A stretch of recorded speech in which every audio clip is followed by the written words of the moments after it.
Assalamualaikum warahmatullahi wabarakatuh. Perkenalkan, nama saya Rahma Ayu Cahaya Fitri. Di sini saya akan menjelaskan mengenai pengujian pengendalian dan pengujian substantif. Yang pertama ada pengertian pengendalian, yang merupakan pengujian yang dilaksanakan terhadap rancangan pelaksanaan suatu kebijakan atau prosedur struktur pengendalian internal.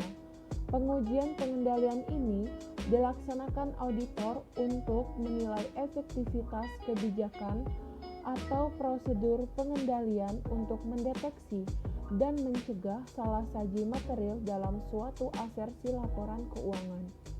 Tipe pengujian pengendalian dibagi menjadi dua, yaitu yang pertama concurrent test of control, yaitu pengujian pengendalian yang dilaksanakan auditor seiring dengan prosedur untuk memperoleh pemahaman mengenai SPI klien.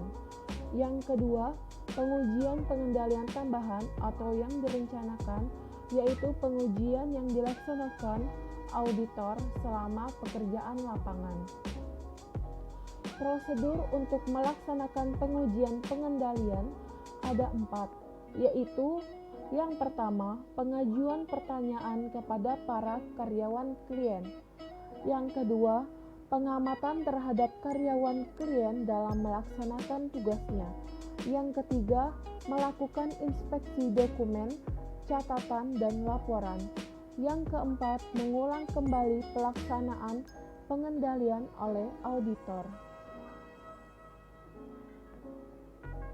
Penentuan risiko pengendalian. Yang pertama, mengidentifikasi salah saji potensial yang dapat terjadi untuk asersi tersebut.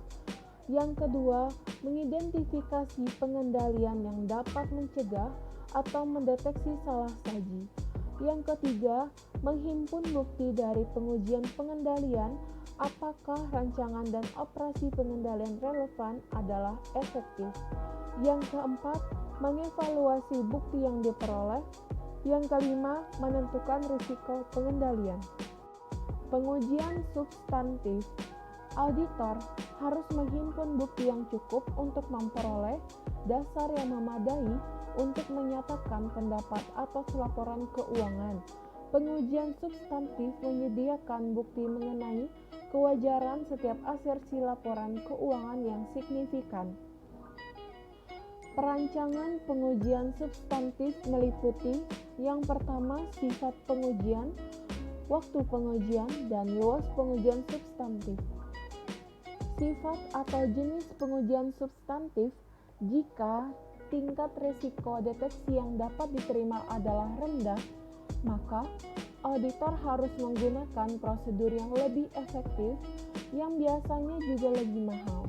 Ada 3 tipe pengujian yang dapat digunakan. Pertama, pengujian rinci atau detail saldo. Yang kedua, pengujian rinci atau detail transaksi. Yang ketiga, prosedur analitis. Pengujian detail saldo. Metodologi perancangan pengujian detail saldo meliputi 4 tahapan. Pertama, menilai materialitas dan risiko bawaan suatu akun. Kedua, menetapkan risiko pengendalian. Ketiga, merancang pengujian transaksi dan prosedur analitis. 4. Merancang pengujian detail saldo untuk memenuhi setiap tujuan spesifik audit secara memuaskan. Pengujian detail transaksi dilakukan untuk menentukan: pertama, ketepatan otorisasi transaksi akuntansi klien. Kedua, kebenaran pencatatan dan peringkasan transaksi tersebut dalam jurnal. Ketiga, kebenaran pelaksanaan posting atas transaksi tersebut ke dalam buku besar dan buku pembantu. Pengujian detail transaksi dilakukan dengan vouching dan tracing. Auditor mengarahkan pengujiannya untuk memperoleh temuan mengenai ada tidaknya kesalahan yang bersifat moneter. Prosedur analitis meliputi jumlah yang tercatat, Dengan harapan yang dikembangkan, auditor juga meliputi perhitungan rasio oleh auditor. Ada 4 kegunaan prosedur analitis. Pertama, untuk memperoleh pemahaman mengenai bisnis dan industri klien. Kedua, untuk menilai kemampuan perusahaan dalam menjaga kelangsungan usahanya. Ketiga, untuk mendeteksi ada tidaknya kesalahan dalam laporan keuangan klien. Keempat, untuk menentukan dapat tidaknya dilakukan pengurangan atas pengujian audit detail.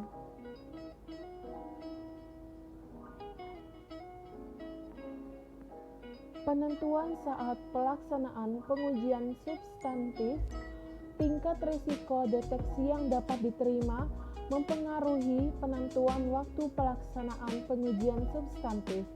Jika risiko deteksi rendah, maka pengujian substantif lebih baik dilaksanakan pada atau dekat dengan tanggal neraca.